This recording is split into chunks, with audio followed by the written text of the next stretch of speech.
Dear students, welcome to PISQ Virtual Learning Program.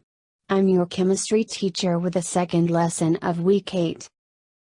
Before starting our new lesson, let's recall what we studied last time. In our last class, we studied the reaction between an acid and metal oxide. We prepared copper sulfate crystals using sulfuric acid and copper oxide. I hope you understood the topic. Dear students, in our today's lesson, we will talk about the titration. We'll also study how this experiment is carried out in the laboratory.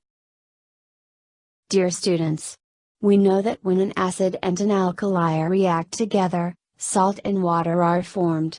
It is possible to find out exactly how much alkali is needed to neutralize the acid by carrying out an experiment called titration. Titration is an analytical method in which a standard solution is used to determine the concentration of an unknown solution.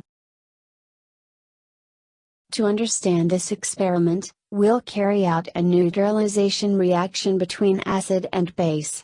During the neutralization, the actual reaction that occurred is between one hydrogen ion from the acid and one hydroxide ion from the alkali to form one molecule of water.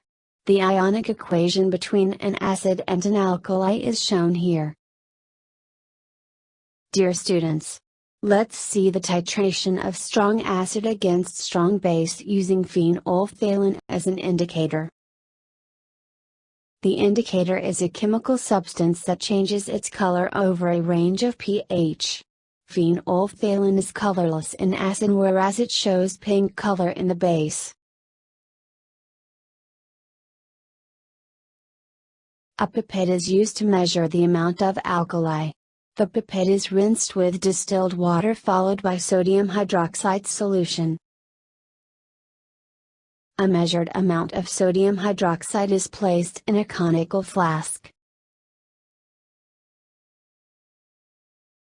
The next step is to add a few drops of indicator in a sodium hydroxide solution.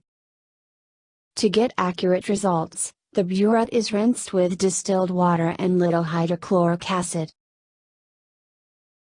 Burette should be clamped vertically on the stand and filled with the measured amount of hydrochloric acid. Now record the initial volume of hydrochloric acid in the burette. It must be at 0 cm3. Acid is then added to the alkali carefully, a small amount at a time. When the alkali has just neutralized the acid, the indicator changes color. This is called neutral point, or end point. The conical flask now contains salt and water. Now record the final volume of the hydrochloric acid. Repeat the process 3 times to obtain the most accurate volume of hydrochloric acid at the end point. If the salt is required, the titration is repeated without the indicator, using exactly the same amount of acid and alkali. The salt can be obtained by evaporating the water away. To understand more about the topic, let's see this video.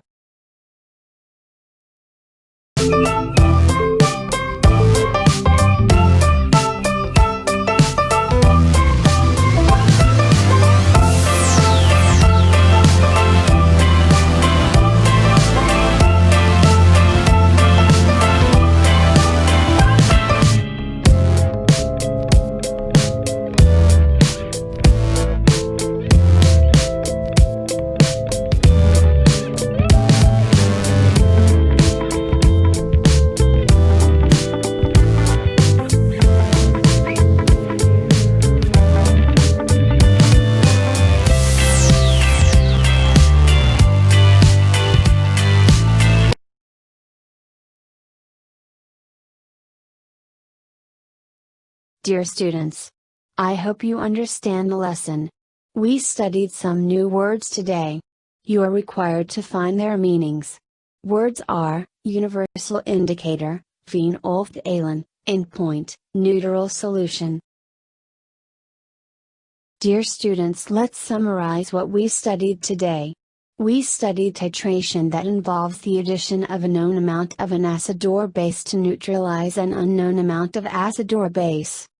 From the amount of acid needed to neutralize the base, or base to neutralize the acid, one can calculate the pH of the original solution. Dear students, that's all for today. I hope you understand the lesson. Thank you for paying attention. Take care. Stay home, stay safe.